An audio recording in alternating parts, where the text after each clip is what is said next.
நலமான வாழ்வே நிறைவான பெருஞ்செல்வம். நமது நல்வாழ்வை பாதுகாத்துக் கொள்வதற்கும், நோய் வராமல் தடுத்துக் கொள்வதற்குமான ஒரு அருமையான உத்தி என்னன்னு சொன்னா, நாம தினசரி நமது உணவுல கசப்பு சுவை உணவுகளை சாப்பிடுவது. அது என்ன கசப்பு உணவை எப்படி சார் சாப்பிட முடியும்? அப்படின்னு சொல்ல வேணாம். அது கசப்பு உணவு சுவை உடைய பல உணவுகள் ரொம்ப சுவையானதுன்னு நெறைய பேருக்கு தெரியுதில்ல. எடுத்துக்காட்டா தேன் கசப்பு சுவை உடைய உணவு தான். ஆனா அது இனிப்பா இருக்குது பார்த்தீங்களா?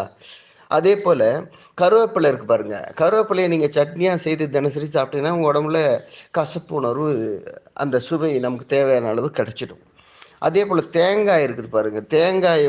தேங்காய் சுவையா நமக்கு இனிப்பா இருந்தாலும் கூட, அதோட உண்மையான இயற்கையான சுவைங்கிறது கசப்பு சுவை. அப்ப இது மட்டும் இல்லாமல், பாவக்காய் போன்ற கசப்பு நிறைந்த உணவுகள் சத்துமிக்க உணவுகளா இருக்கும். நமது நோய் எதிர்ப்பு திறனை நல்ல வண்ணம் பலமாக்கக்கூடிய தன்மை உடையதா இருக்கும்.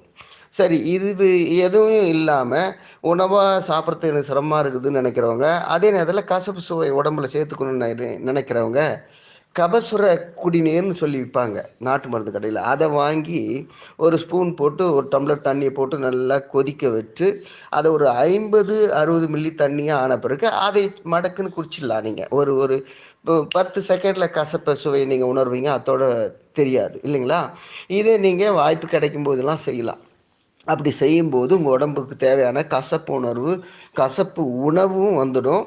நம்முடைய நாக்கில் உள்ள சுவை மொட்டுக்களும் அந்த உணர்வை உணரும். இதனால நமக்கு நல்ல நோய் எதிர்ப்பு சக்தி கிடைச்சிடும். இந்த நல்ல தகவலை நாடெங்கும் பரப்ப எங்களது சேனலை நீங்க லைக் செய்யுங்க, ஷேர் பண்ணுங்க, சப்ஸ்கிரைப் பண்ணுங்க. அன்புடன் காஞ்சி முகிலன்.